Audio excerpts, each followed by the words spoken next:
No, no. Hello, everyone. This is Hart Pickers, and then we have Golden Finger Picker and Hart Picking Queen. And Gretchen. See? Oh, shoot, we don't have the other laptop. Do we need Oh, well. Yeah, it's out there. Okay. We'll take that a second. Okay. Yeah, we can talk. Oh, okay. Go ahead. So we are here today with the ladies. Somehow someone brought them on here, but we're here. I'm going to talk a little bit talk about a little bit of everything, but going to talk about time management in a little bit, and whoever else knows whatever else. Well, you know, when you're talking time management, it's almost like every time there's a subject somebody talks about, I kind of have a different spin on it because we kind of have a different situation. And as far as like time management, which we're going to talk about, it's different for different people. So, yeah, looking forward to touching on that. Touching on what? Time management, man. I guess we're gonna have to be on our best behavior today. There'll be no swearing, no cursing. You can have the keyboard. Okay. There you go. Okay. ¿Por qué? Yo quería hablar en español, mi amor. No, this is the English channel, mi amor. Okay. Voy a hacer otro en español entonces. Look, Chad, what? Hi, Gretchen. That's always what. Hi. But how has your week been, Mr. Chad? What have you been up to? Not much, man. My time management has been pretty lax lately. There's no power cord. No, because you put it somewhere and I can't find it. It'll probably be in your office. I guess more.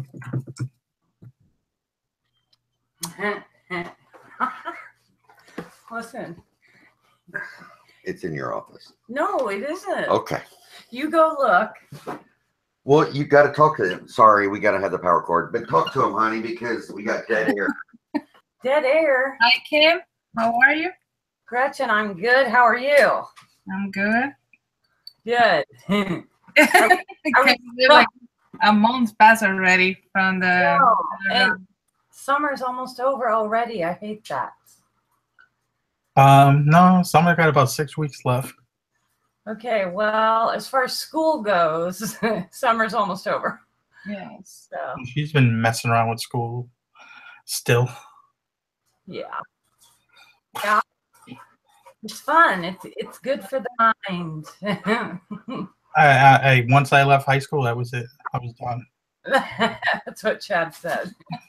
I was party time. I'm not doing this anymore. Oh.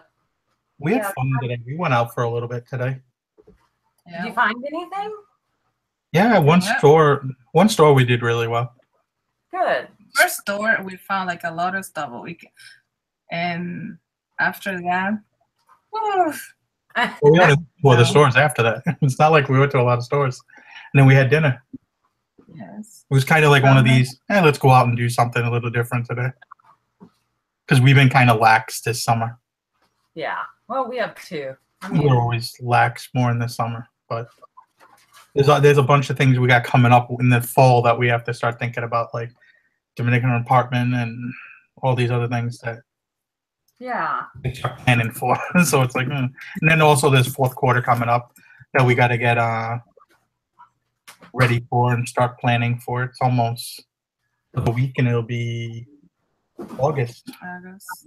Yeah, so summer's actually not. Summer's only about 5 weeks away. About six maybe with Labor Day. Labor Day is first week of September. Yeah, it's like 6 weeks. That's right. Yeah, but 6 weeks is not a lot. 42 days. Yeah, but that's going like very fast. Yeah. Yeah, it goes by too fast. Sorry about that. Not a problem. Welcome back. Yeah. We're good to go now. The laptop has power. And it was good. By the way, he was wrong. Very good, very well. You been outsourcing, man? Yeah, today we went out, found a bunch of suits and sport coats. So, Ooh, I see some stuff back there. You got yeah, that's about all you're gonna see. I actually did find one thing. I'll show you this one thing because I thought this was pretty cool. Then I found the rest of this stuff. Yeah, you keep telling yourself that. I mean, that's the thing of working together. We go into a store, we go into two separate areas, we cover a store in a lot quicker time. Yep. I found this Nike, it's a Nike like hooded sweatshirt, and you see on the front it has number 76. Yeah. And actually on the inside, it has another number 76 New York, and it has like a player's initials. Wow. And it actually was I'm believing this was player issued. Wow. To because going by the size of this is a 3X of and 76 is a offensive lineman for the New York Giants, Chris Snead, and he was actually a 4-time Pro Bowler. Oh, that's awesome then. so initial in there, CS. Yeah, and it has his number and everything on the front and on the inside. You know, it wouldn't have why would it have a player's number on the outside and also on the inside? Right. So I'm assuming I just came across it by not even. I was like, oh, that's a nice looking thing. It's good size. Yeah, that's awesome.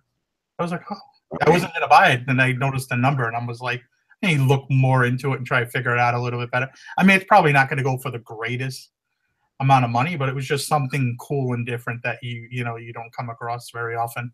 The story behind it that makes it interesting. Hey, he was a 4-time Pro Bowler, 2-time Super Bowl champ. Well, there you go. That's exciting. I've got something to show and a nugget to go with it for a lot of these people out there who are getting into like clothing and shoes. And yes, I can drop some knowledge on clothing or shoes.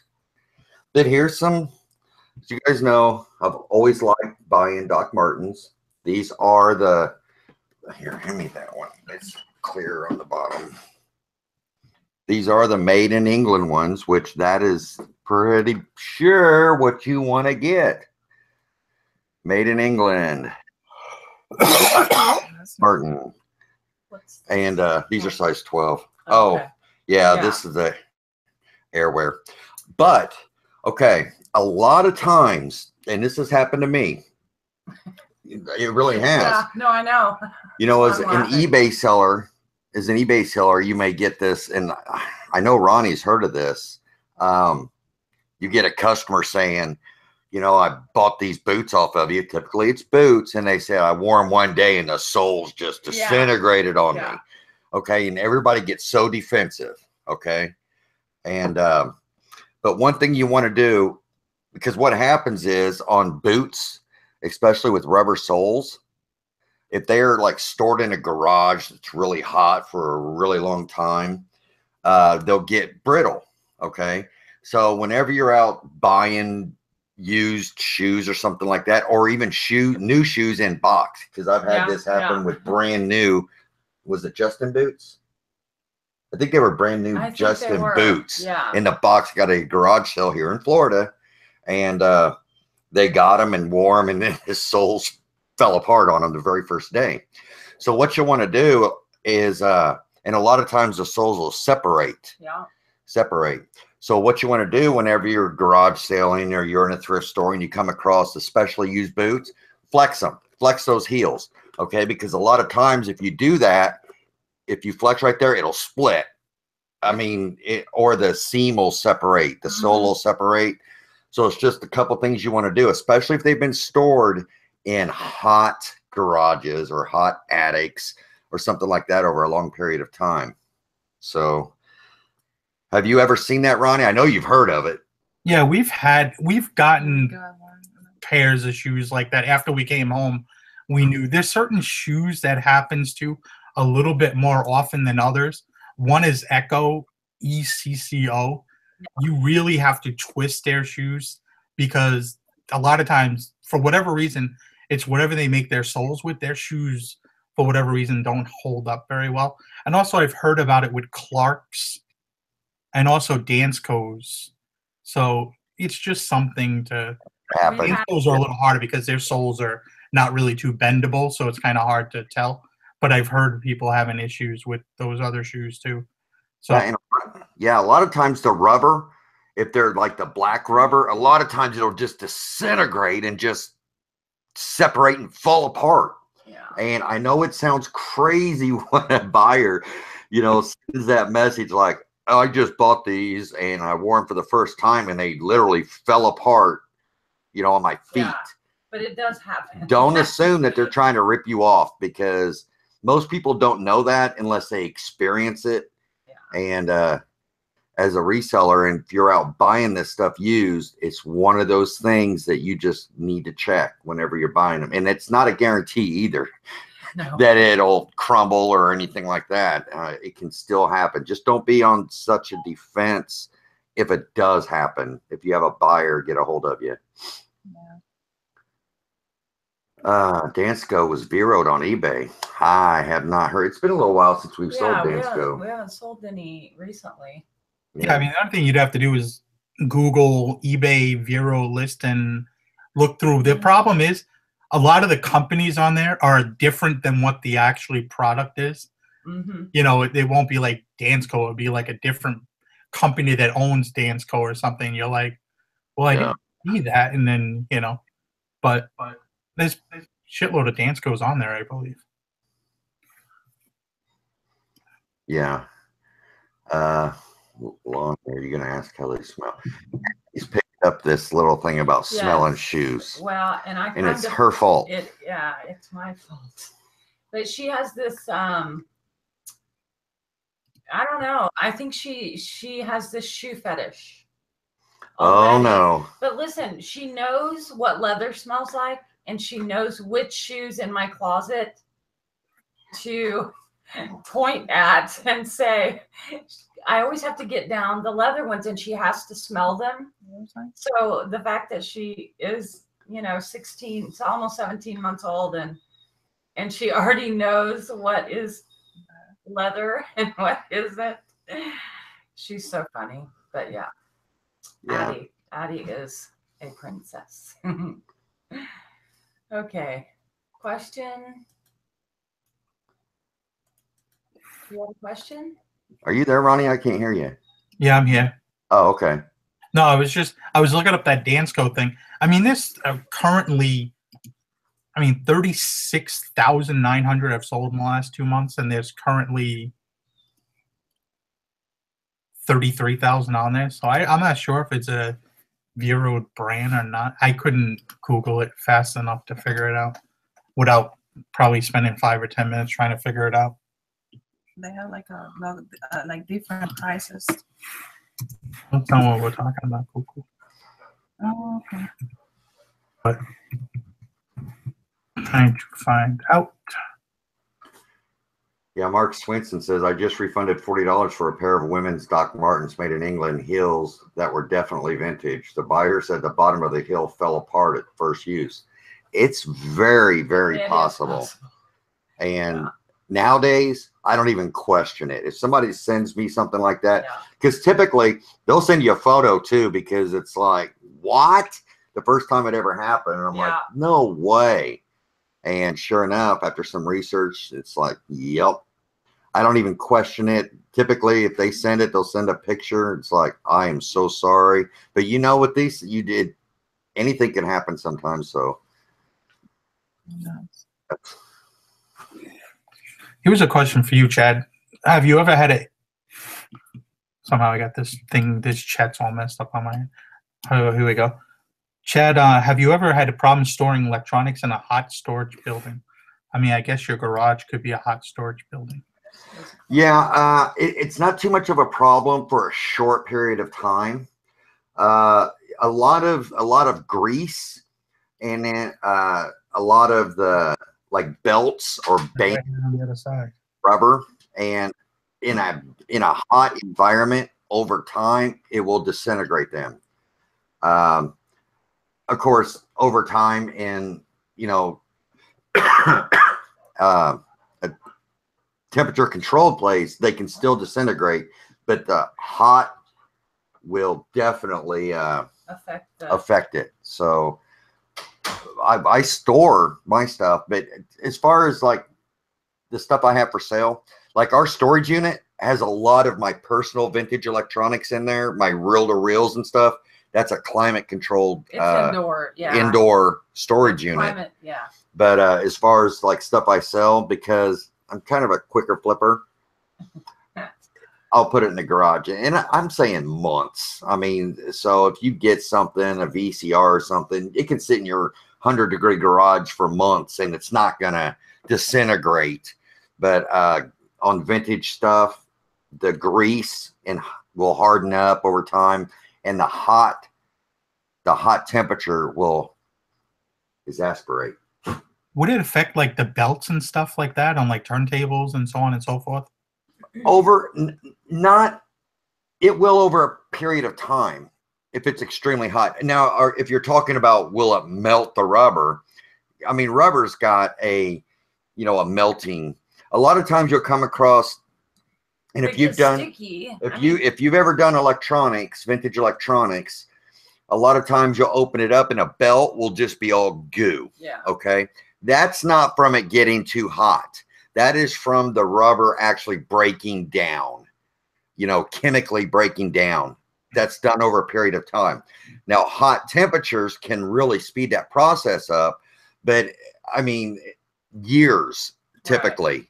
Right. It happens over years. It's not 4 months in your hot garage storing a VCR in your hot garage because you're a reseller.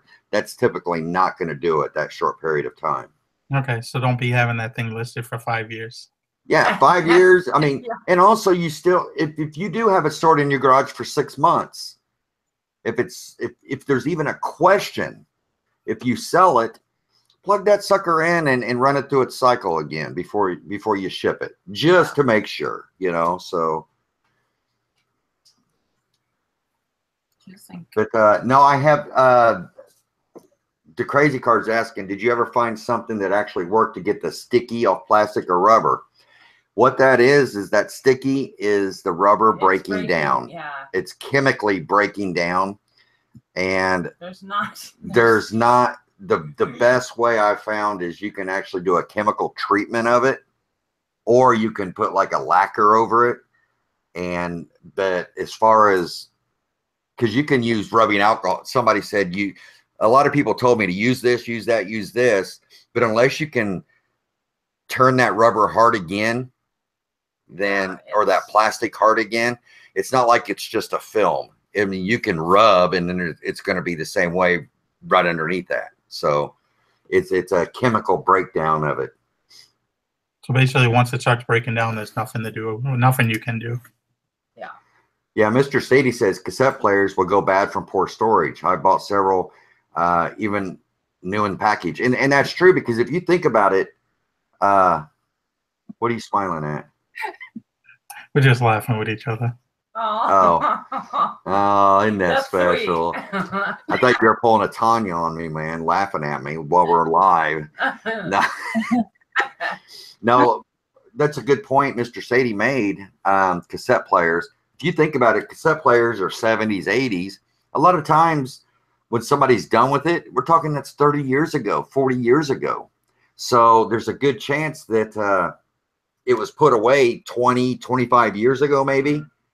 And yes, the belt, on cassette recorders, they're run by a belt, okay? Or a rubber band, literally, a lot of times. In the Walkman, it's the same thing. Actually, I ordered a band for a Walkman. It was worth, because that's the only problem is whenever okay, here's another nugget. If you get a really expensive Walkman and you test it and it doesn't turn on, you put batteries in it, you push the button and there's nothing. If you listen to it, if you put it up to your ear, you can hear that little motor in there running, and it's a small motor, but it's not doing anything. If it's a very easy fix, it's just a very small, thin little band that runs those little wheels inside there, and it was worth buying. It's worth paying $8 to get this. to repair that and, you know, sell it for $150, $200. So it all depends. And with anything else, whenever you buy it, you need to make that decision when you test it. If it doesn't work, is it worth repairing? If it's not, you throw it in the trash. Yeah. Which I've thrown a lot of Walkmans in the trash. Yes. Yeah. Usually we sell too, remember? And we pass. Because they only sell them for much, though. They only sell them like $12. Yeah. Sometimes when they look like, you know, dirty or, you know, like like some people don't want to spend the time cleaning the item for resale. I ain't spending time cleaning anything for $10. No, for $10. I understand what you're whatever saying. price. And another thing, we're talking about heat. Okay, it's stored in your garage or stored in a storage unit or something like that. It's not just the heat.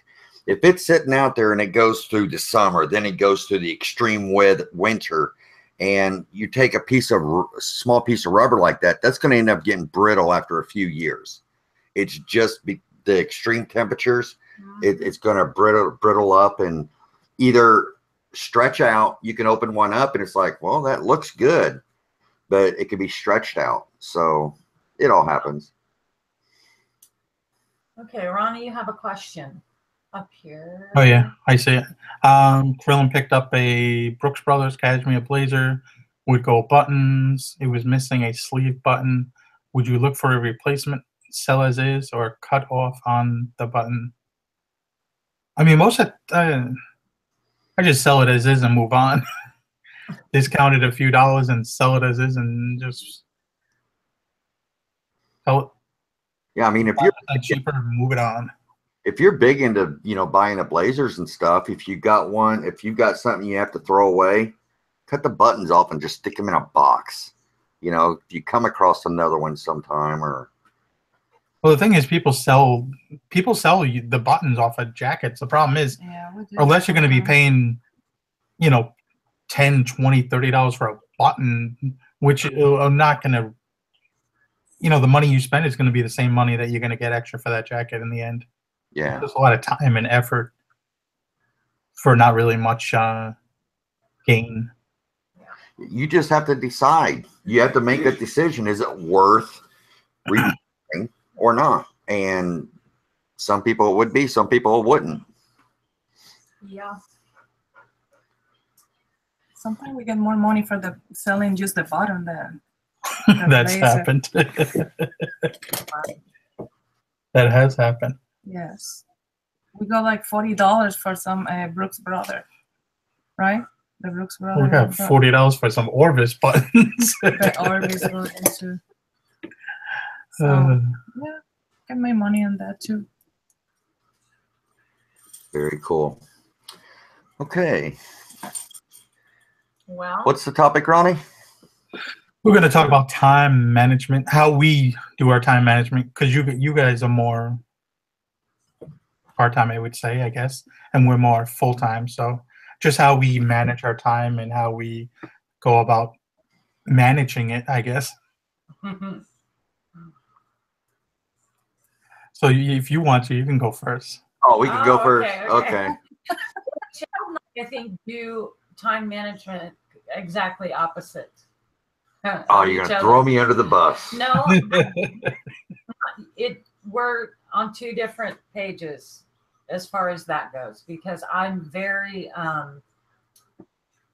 disciplined with my time. This is gonna be bad. But the way you're saying it's like I'm not. No, but I'm disciplined. Like I set goals for the day and I get those. I try to reach those goals. And Chad is different. Chad might, you know, start out doing something and then get sidetracked and end up listing something different. You know, start looking up something and go a completely different direction. I'm easily distracted, but in a good way. Well, yeah, it could be. Yeah, that it's not necessarily bad. It's just I will have, you know, my day. Okay, I'm going to list 10 listings today. and I'll have those 10 things in my office ready before I go to bed the night before.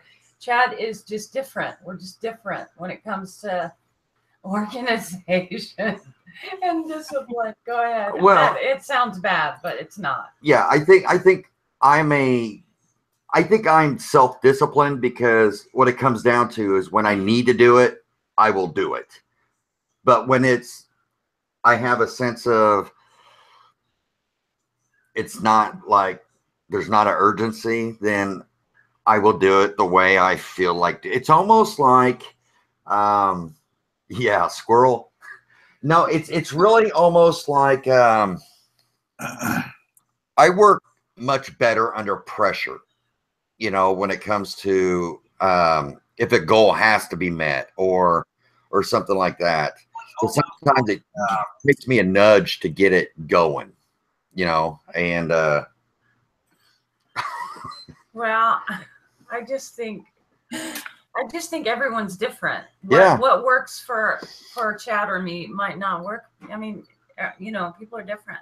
And what I think is really important is, as far as us, we don't base what's important to us by what's important to other people. Oh gosh, no. Or their sense of what good time management is. Well, I work better at night. Like, I'm talking till 3 or 4 in the morning, because everyone's in bed. That's when I work the best. Chad is more of a morning, throughout the day. I just do better when everybody's out of my way. What was that? The power bill. Your dog over there. Oh Lord, help us. There's a kitty over here. Did the cat just unplug the? She did. Turned it off. Yeah, she did. Oh. That's funny. Oh my gosh. There we go. No, but no, and let me get back to what I was saying about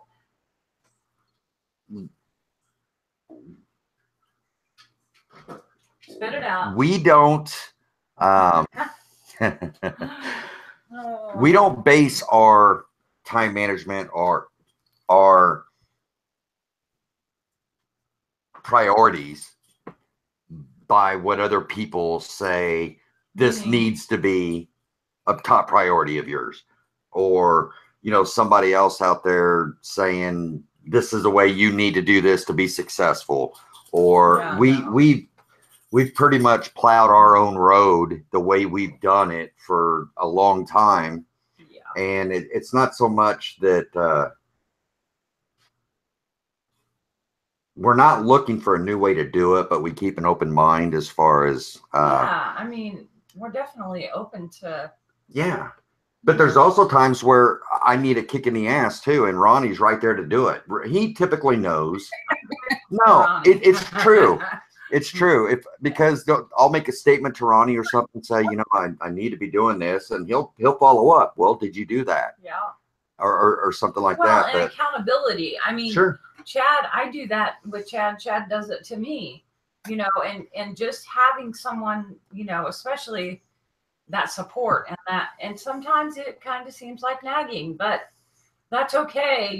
When it comes to business, you need accountability. So I think that's important too. And once again, as far as running a business,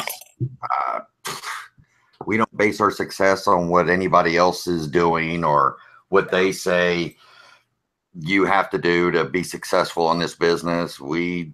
Everyone defines success differently. Yeah, and we are just pickers, I guess. And we do it in our own time, and nothing more, nothing less. What about you, Gretchen? You get up at 5 o'clock every morning, and you done a million things by 8. Trying to. This one takes the longest time to get out of bed in the morning. She's like a cat. I'm no morning person. I'm not either, Gretchen. I'm right there with you. Gretchen all over the place. It's like, oh, let's go. Yeah, let's I take time in the morning, but Like if I say, okay, tomorrow I need to have this picture ready, you know, everything, I get everything done. And Ronnie say, okay, next day I have everything list, or, you know, we have like that thing that we say, okay, if we go out next week, everything need to be list before we go out. Right. Right. So, you know, you don't get all those things. Like the thing that we go for the week before is not like still here waiting for picture, you know what I mean? There's no backlog, It's no not, whatever the people Yes. like to call it these days, death piles. I don't know. I guess it's the new thing, death pile. I got a death pile. Like, so like all that stuff we go today, maybe tomorrow or Thursday I start taking picture, and Right. maybe by Saturdays everything listed, you know, Yeah. and ready to go out again. That's awesome. That's it. yeah, I mean, for our time management, it's kind of, we need to stay focused a lot, but we do so many different things. You know, she got school, I got a bunch of different things I'm always doing. So it's kind of, we have to stay on top of ourselves, especially in the summer. It seems like we got less time than any other time of the year.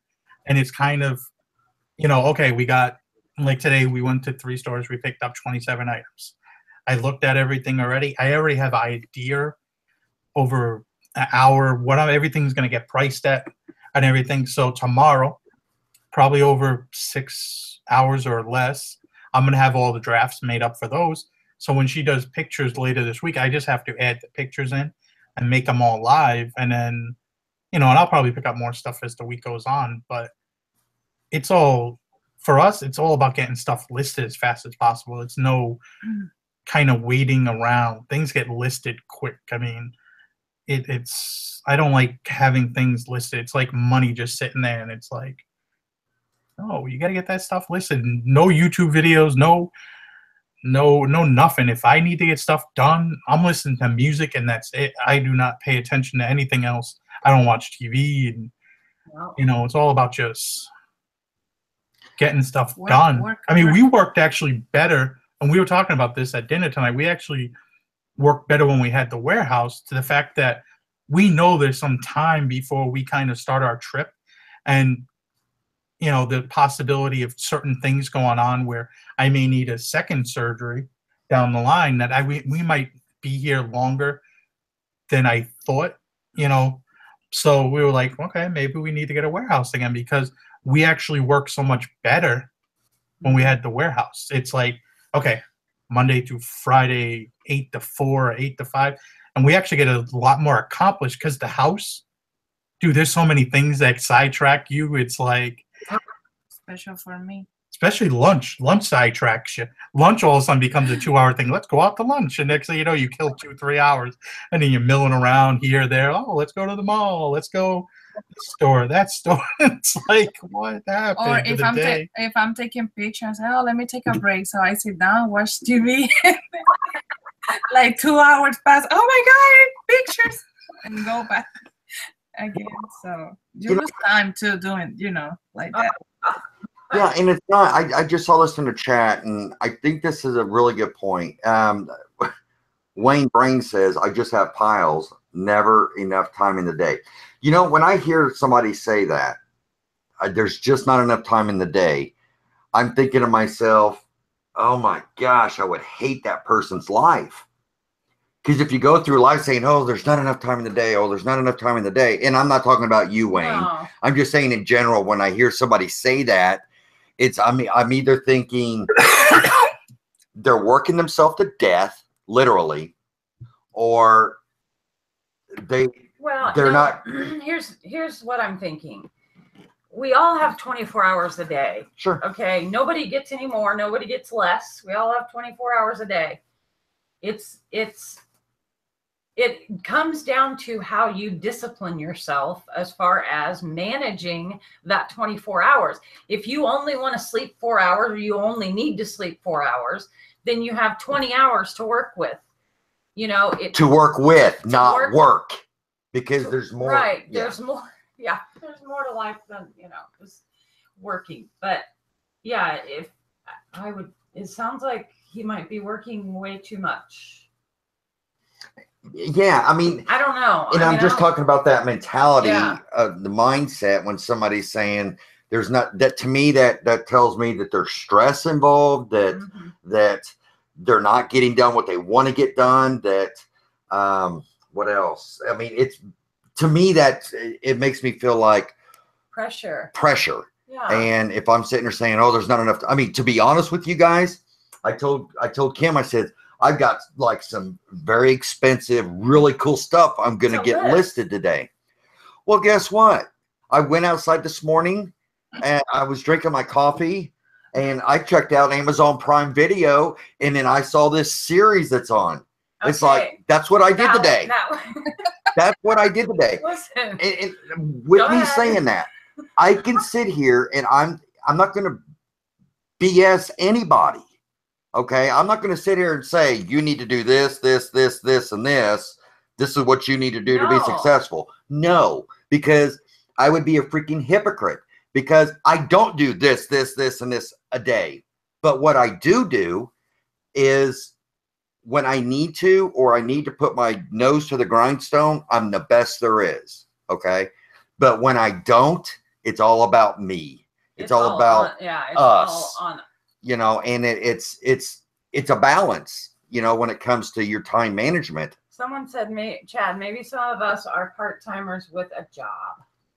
Yeah, I'm not saying sure. I believe that, but you still get 24 hours. you still get 24 hours. You know, I Maybe, mean, it still comes down. If you're sitting here thinking, oh my gosh, there's not enough time in the day, you're working a full-time job and you're doing this part-time, then you're working yourself to death and you're stressing. And so if that's the situation you're in, the way I would think or go about looking at it is I need to work smarter, not harder. Right. Because with doing that,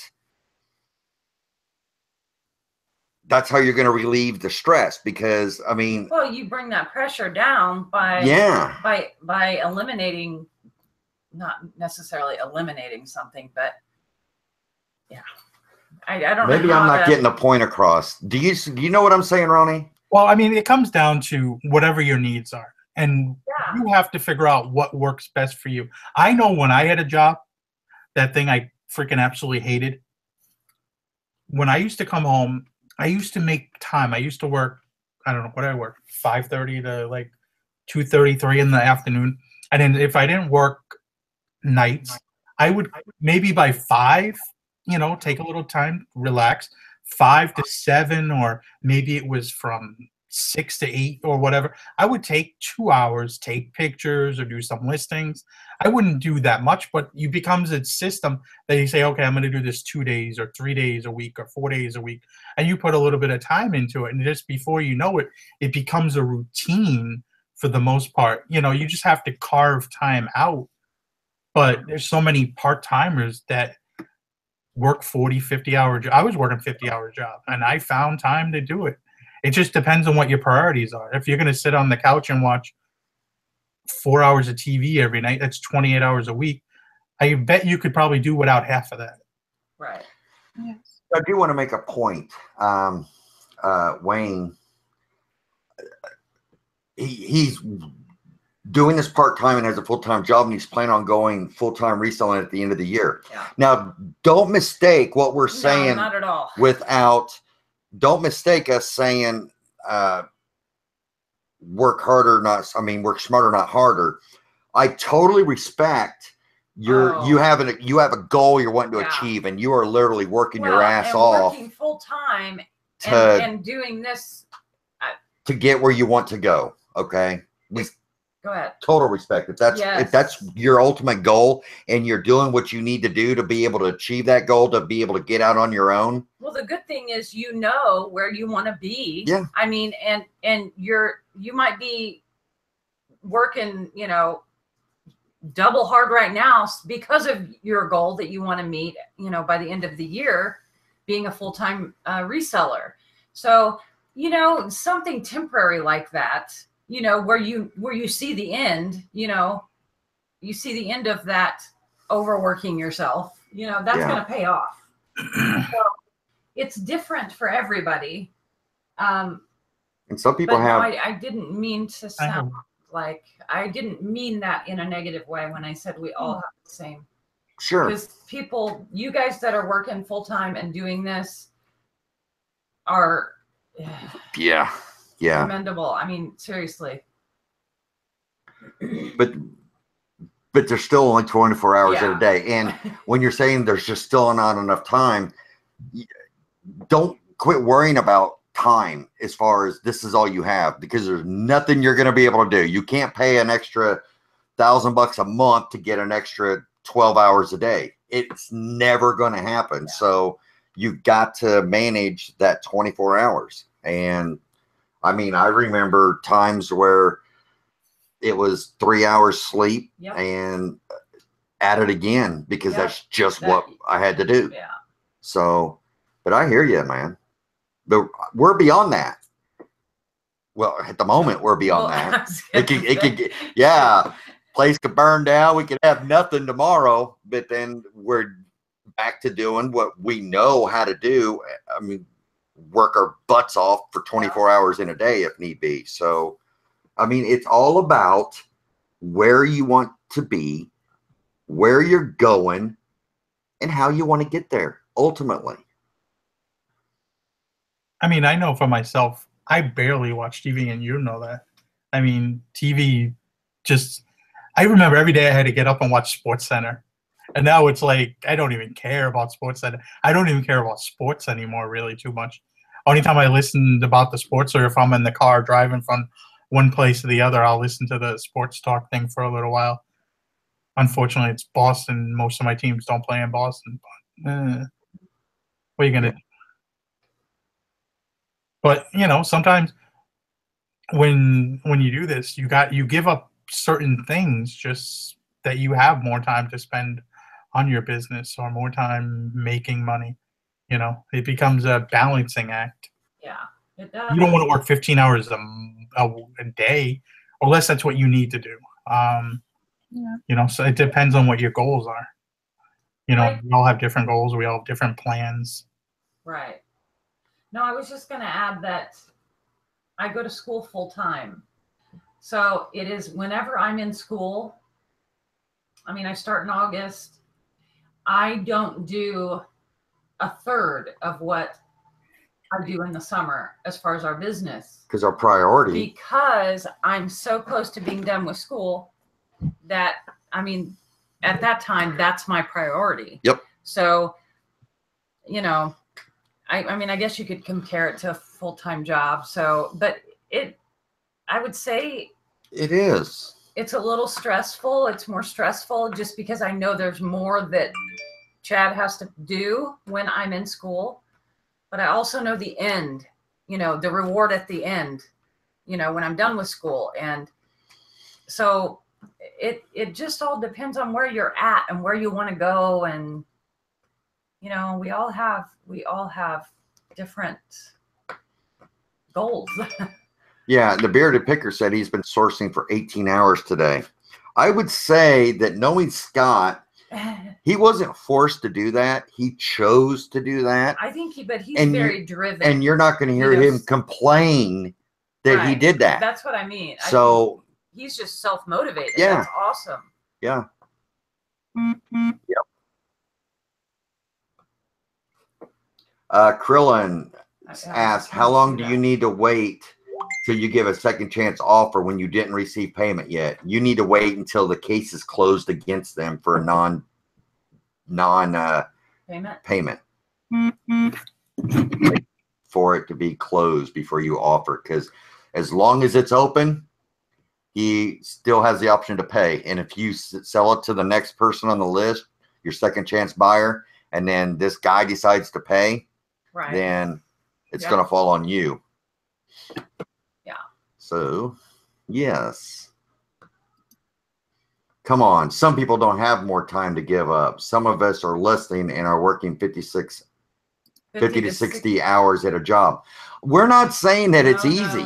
Okay. No, not at all. You just, if this is what you want to do, then you need to find out Well, just find that balance. Yeah, and find that find balance out where you want to end up after that 50 or 60 hours at that job. Right. You know, how much more time or do you want to put in?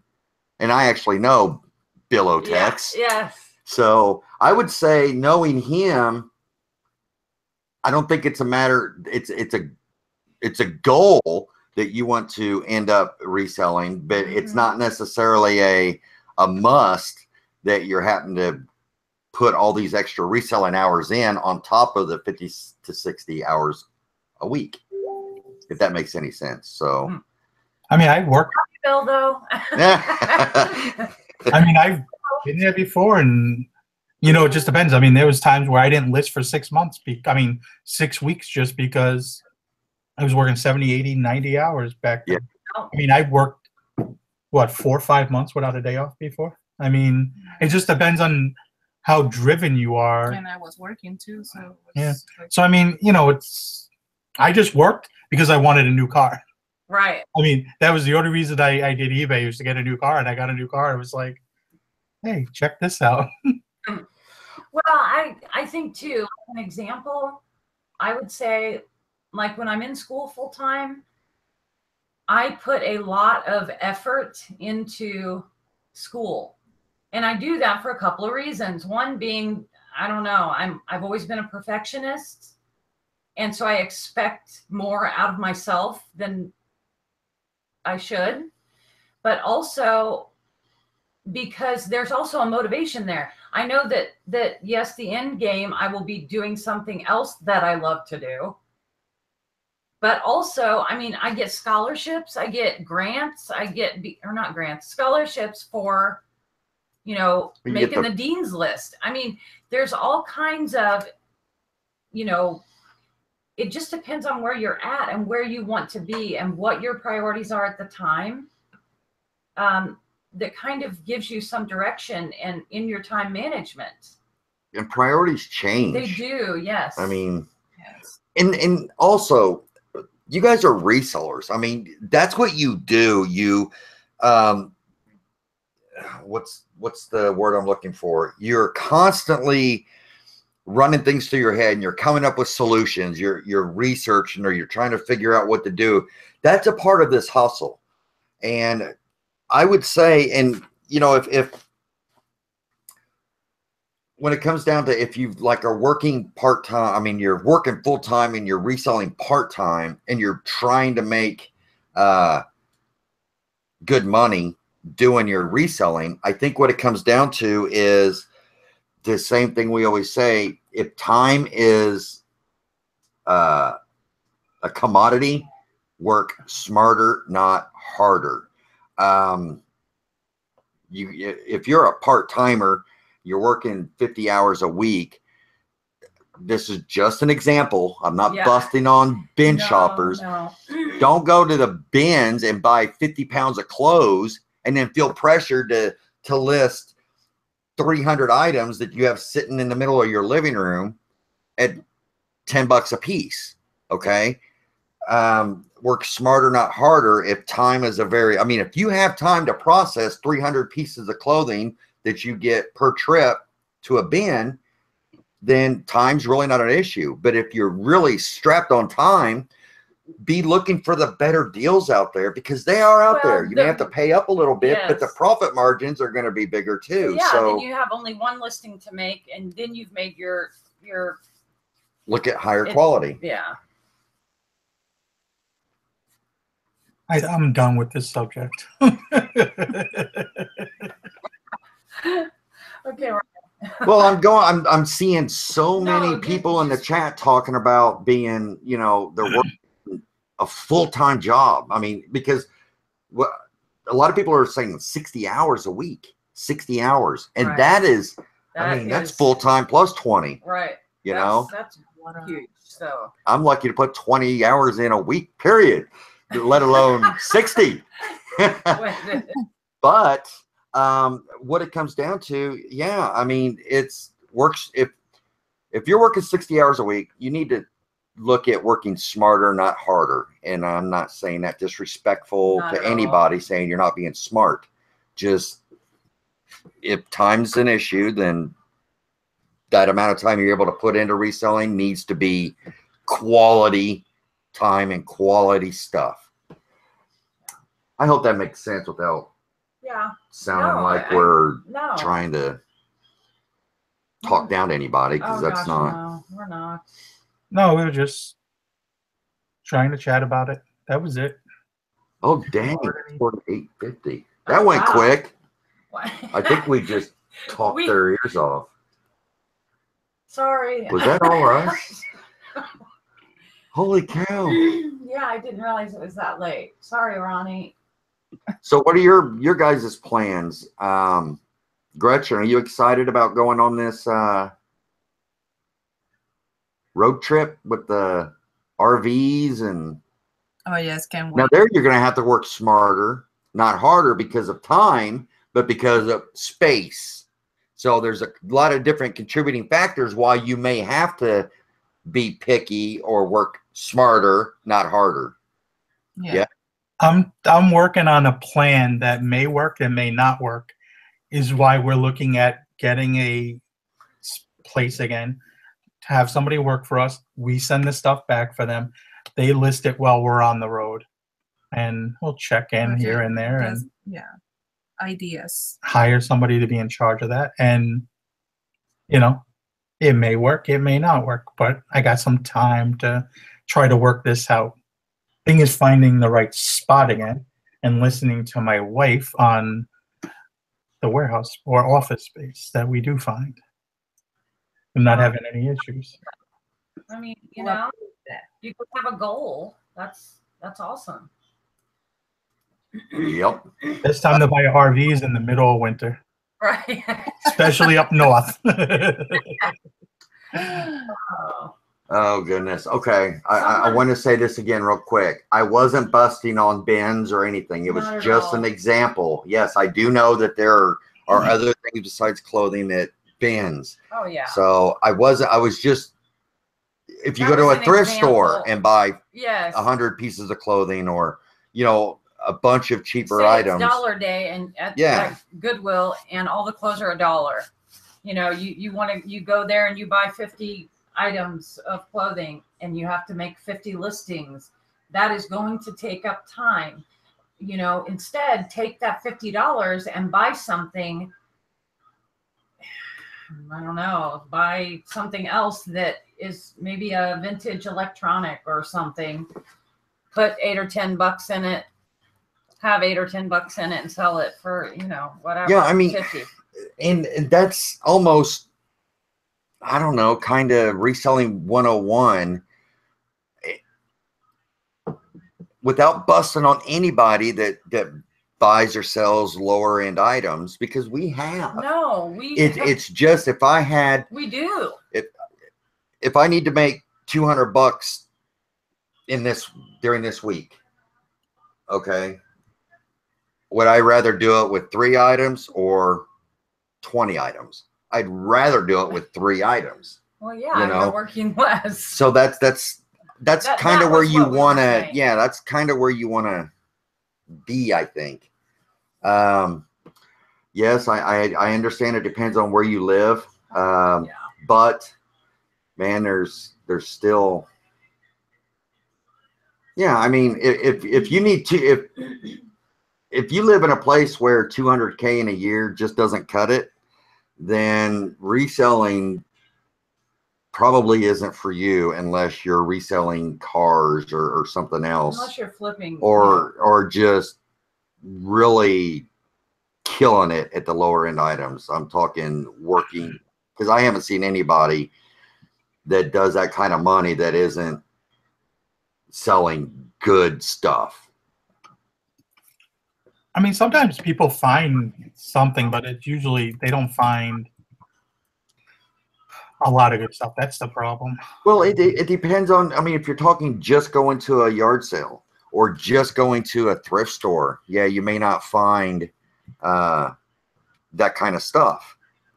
But you need to broaden your horizons as far as where you're getting stuff. I mean, Most of our higher end stuff that we've gotten over the past year has been from what, honey? Where have we gotten most of our higher end stuff? Let Go and Offer Up. Let Go and Offer Up. Okay. It's there. Craigslist. You just got to search and look. But I'd say most of our higher end stuff has been through private sales of other people, not through thrift. You may get a home run every now and then, but that's typical for thrift stores. The home runs only come every now and then. Right. Offer Up and you make your home run. And also we have the state that has helped. Yeah, but that's I don't like to use that as an example because it's yeah.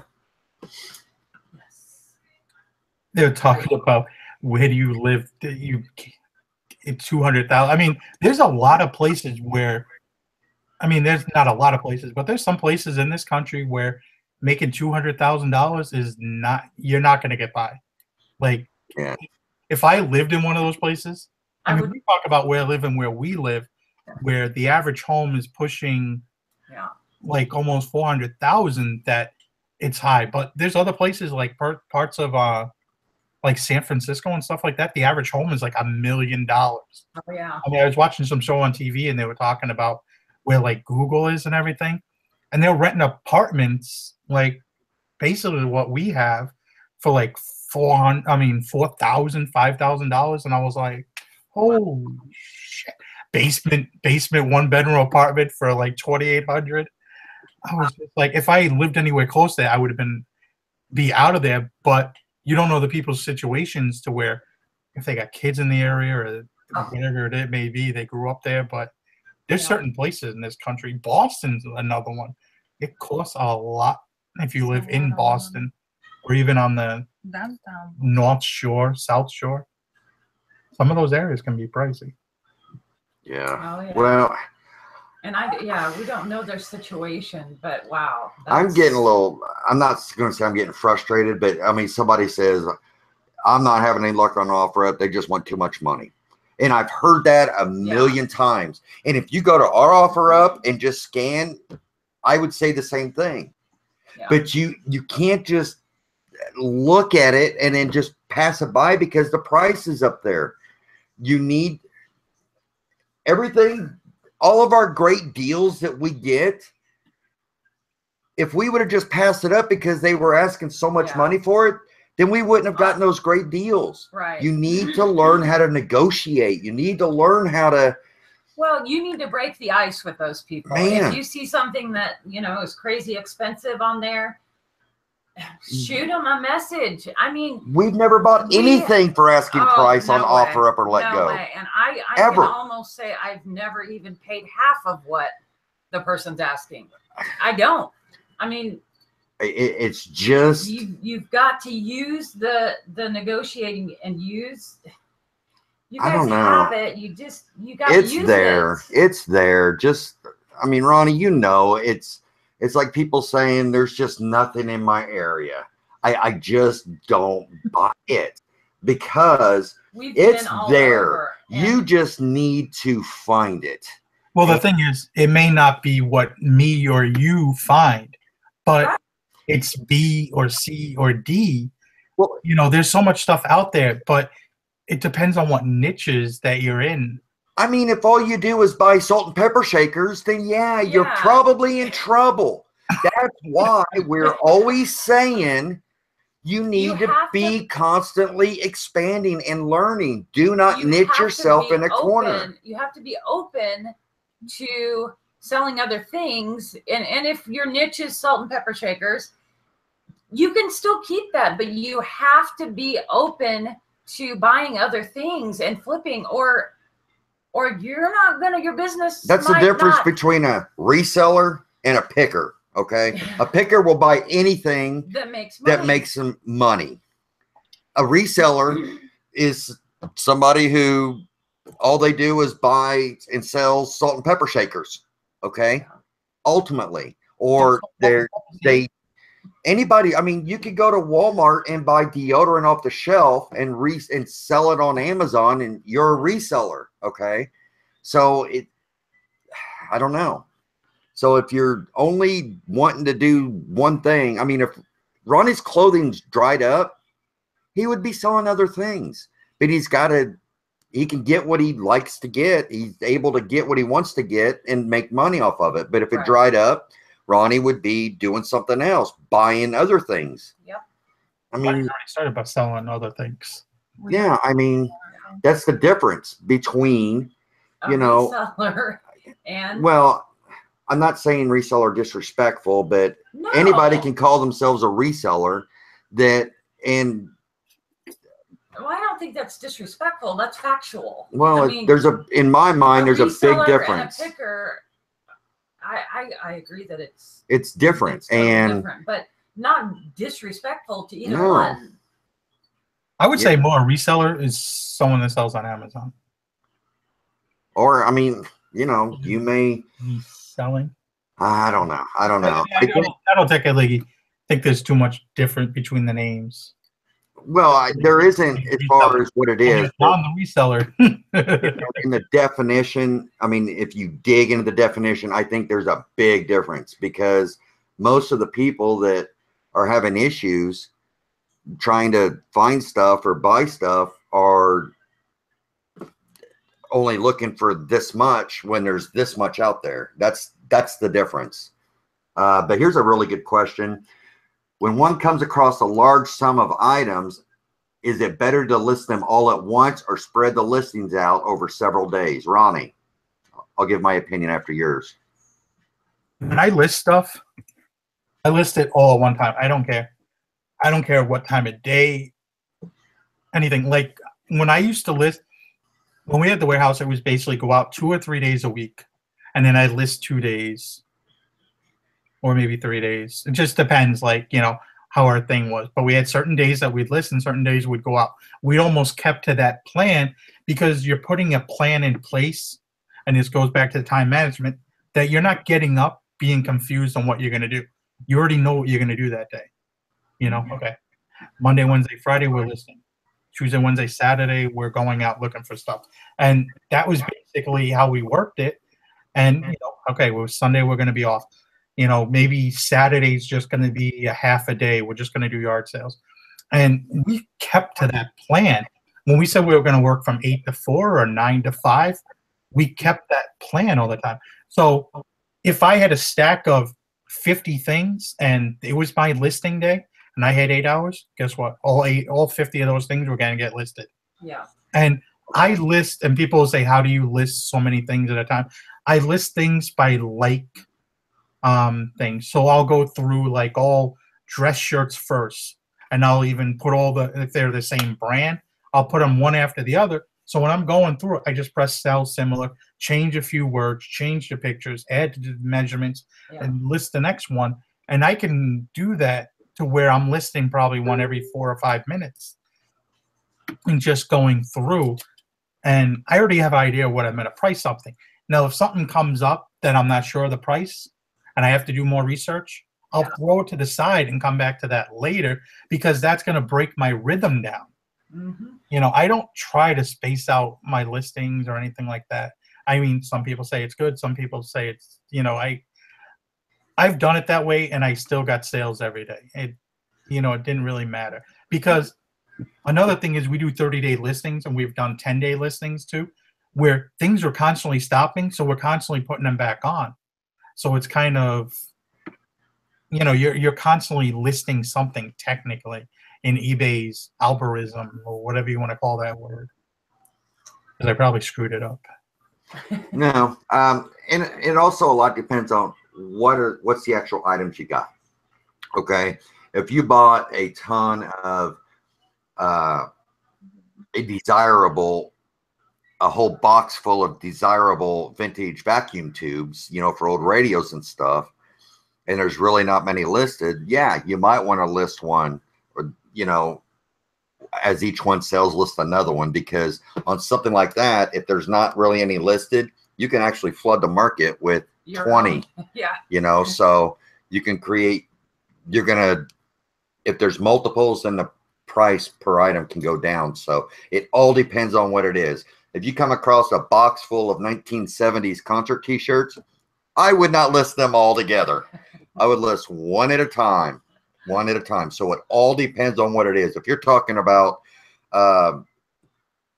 you got a case of bars of soap, I would list them all with quantity, 50 or however many's in there. So it just all depends on what it is. Yes, sir. It's past 9. Yes, it is. And here, Huh? 50 pictures of the same thing. Here's a question for you, Gretchen. What do you enjoy when looking for stuff? What interests you? What makes you excited?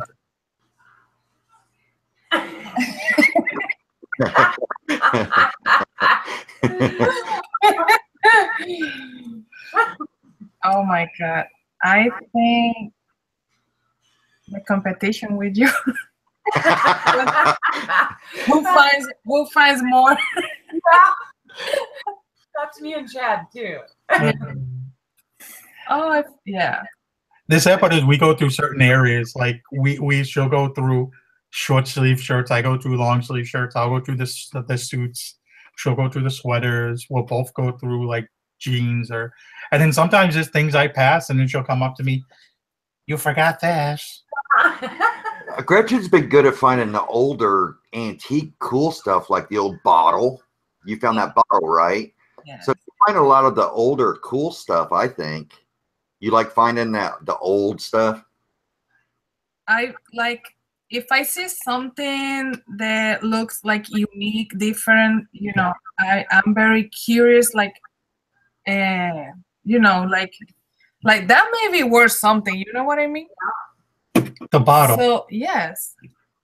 The bottle you found just because you liked it. I like it, but because what's different. Right. It's not something that you see every day or everywhere, That thing was sitting around our house for like a month, and I just decided one day to look it up. I was that's like, not true. The same day. the same day, because it was sitting on a shelf, and I just happened to grab it off the shelf. It's true. And then I had to bribe her to buy her all these other bottles and a pump and all these things that she's seen at an estate sale. She's like, okay, you can sell that. But I want all this. Good negotiating. Yes. When he told me, you buy that bottle for $1, we can sell it for $200. So I say, okay, why not? Like one day, right? Yeah. One day. Well, yeah, you Find like those kind of things. Yeah. But those things I like to keep, and just if I know we can make a lot of money, I'm the same way. Yeah. Yes. But if not, yeah, I keep them. But yes, I like to find things and like we beat this guy. Yeah. It's always a competition with The competition. It's a competition everywhere. Yard sales, estate sales, we go to different parts, we come back and like showing each other. And it's a win-win. No, dude, on Dwayne's auction show, she was outbidding me on stuff. I mean, that's how competitive she is. I'm way too competitive. But Yeah. And Amazon Seller 99 says, Ronnie, you guys make a cute couple. You should have her on more. And yes, I agree, Gretchen. She likes to be on. I mean, it's just time is the issue. I'm not even having the time to make the videos as much as I would like. Just too much going on. The summer is like the worst time to make videos for us. And then someone else wrote, do you guys go together to estate sales or do you go to different ones? Depends. I think sometimes we go together. I think we only once to different yard, once or twice. Because it was 2 estate sales at the same time both with good stuff. So we split, like, okay, you go one, I go the other one. Yeah, because or it's one. Stuff we want, I'll drop you off. So you get in the line, and I'll go and hit the other ones. Yeah. But it's you know, it's good when there's two of you, because you can do stuff like that. It's like, you know, okay, you're gonna go here, get in line. You're gonna be one of the top first people in line. I'm gonna go to this other sale and get some stuff. I'll come back here, sneak back into line. That's well, we did that with the The iron Griswold pan. class. Yes. And we also did it with the following sale, the following week with the old gas station. I had that estate sale. Dwayne just says you need to manage your time better, Ronnie. If you're going to make YouTube videos, make time for them. That's why I just go live. When I make a video, it goes live. That way it doesn't take me much time. And if I screw up, I screw up, and I just move on to the next one. Yes. Yes. Congratulations on going back to school and making the dean's list. Oh yay! From Thank you. In the Sun by the Beach. Oh, I love the name. Love Showing up all the young whippersnappers on the dean's list. that. Yeah. Well, I think that's about it. Yeah. I think we've covered it. I think the ladies are getting restless. yeah. I'm going to bring this up one more time. If guys, this is my final word. Look at your Craigslist. Look at your OfferUp. Look at your Let Go. Stuff like this. You need to think about them like they have a best offer option. Okay. Never think that that's what they're asking is all they'll take, because 9.7 times out of 10 they take much less than what they're asking. So a lot of times I don't even look at the price. I'm looking at the items. yeah, you look at the items. If it's something good, then I send a message and kind of feel it out. It doesn't matter what they're asking for it. We know where we need to be in it and what we're going to sell it for to make it a good deal. If they're asking $200 for it and I'm going to be able to sell it for $200, they're not getting more than 25 from me. Wow. Theoretically, no, I'm serious. You're an experienced negotiator. We're talking to people. Oh, I mean, doubling your money could be good for a lot of you guys. Just because they have 200 doesn't mean they're not going to take $100 for that, or 70 or 50. Yeah. So don't come back and say everybody just wants too much for their stuff. Okay. Unless they tell you we're firm on our price, well, then you need to not say that, because it's just not the case. Yeah. Because when it comes to all this stuff, we're always hearing we can't live in this little teeny part of this world where everything's different than what it is for everybody else. Okay. So yeah, just I don't even look at the price. Try it most of the time. If I find something on there that I know can make money, I'll send a friendly message and say, hey, I love this. If it's a vintage something, hey, I had one of these when I was a kid. Oh my gosh, they're so awesome. And just see where the person is. Yeah. They might come back and say, you know, I really need money today or this week. You know, I'll take this amount, and then you can negotiate from there. And have patience. Be patient. Yes. Be patient. Definitely. Yeah. There was a message from Krillin actually just there. Just talking about explaining the importance of watching your pile at an estate sale. That's why there's two of us when we go to an estate sale. Yeah.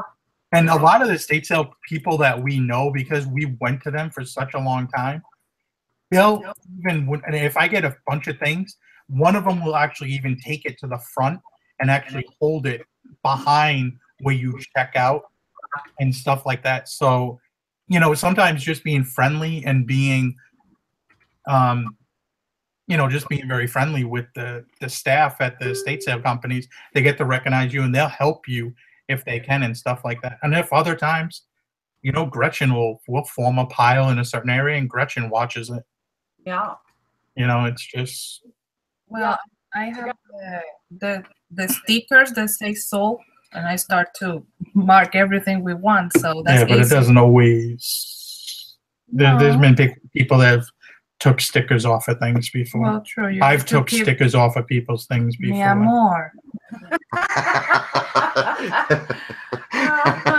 There's certain estate sales, and they say we do not accept stickers or this or that. And I'm like, I see a sticker, and I'll even ask the lady. I said, I thought there was no stickers on this sale, and they'll go, nope. If you want it, put it in your hand. It's yours. Wow. Because they have to write you a slip in each room almost. A lot of our estate sale companies, to protect themselves from theft and stuff like that, you have to get checked out of that room that you go into and get a slip. Mm-hmm. So if somebody's just putting around sold stickers on, to them, that's not sold. Right. Like, because a lot of those places have people put their initials on the sold, and guess what? 6 hours later, that item's still sitting there and nobody's picking it up. Yeah. You know, and that's happened, you know, before. They're like, nope. But before they open, they say what's the rule. Yeah, but a lot of the companies have changed. Well, That's all I'm saying. if they say no sticker, we don't use the sticker. But if they don't say nothing, I use the stickers. Yeah, but it's what I'm saying. Because I'm not gonna carry with a table and 2 chairs here. Well, bigger things are different, yeah, more. Bigger things, you know. Yeah, it's big. Okay. Good. All right. Any last words? I would say my final words would be keep on trying with the offer up and let go. Break the ice, send some messages, not offers even. Like, just open the door to communicate. We never talk price in the first message. No. Ever. Never. No. I don't think I've ever still bought an item offer up or let go. And you never, if you, real quick, if you're ever trying to, your first thing could be, hey, great item, you know, is this even negotiable? Is this negotiable? Or you could come in saying, what's the absolute best bottom dollar you can do on this item? I love it, you know, or something like that. But they will come back with something. So, yep. Yeah, I don't think we have any last words. You got anything to say? I got to get back to my TV show, man. Vamos. See you guys later. Nos fuimos. Yes. Thank you. Vámonos, wow. Yes, thanks, And thanks guys. for coming, Gretchen. Well, thank you guys for coming out tonight. Nice to see you. Make sure you hit the thumbs up button for the ladies, just for them.